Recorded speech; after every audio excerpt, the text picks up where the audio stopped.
ಸ್ನೇಹಿತರೆ, ಇದೊಂದು ಕಾರ್ಗಲ್ ಚೌಡೇಶ್ವರಿ ಅಂತ. ಇದು ಕೂಡ ತುಂಬ ಪವರ್ಫುಲ್ ಆದಂಥ ದೇವಸ್ಥಾನ.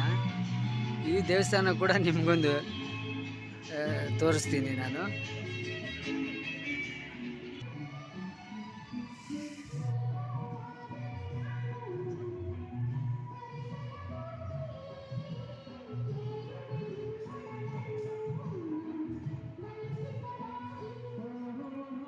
ಜೋಗ್ ಫಾಲ್ಸ್ ಬಂದವರು ಈ ಚೌಡೇಶ್ವರಿ ದೇವಸ್ಥಾನ ಖಂಡಿತ ಭೇಟಿ ಮಾಡಿ ಹೋಗಿ.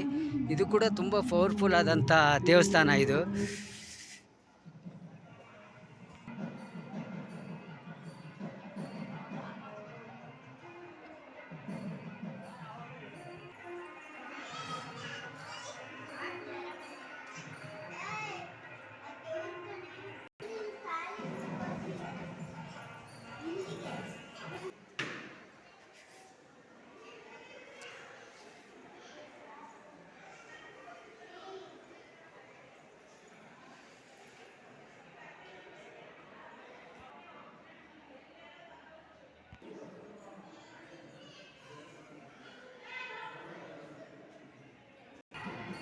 ಸ್ನೇಹಿತರೆ, ಇಷ್ಟ ಆದರೆ ಲೈಕ್ ಮಾಡಿ, ಶೇರ್ ಮಾಡಿ, ಸಪೋರ್ಟ್ ಮಾಡಿ.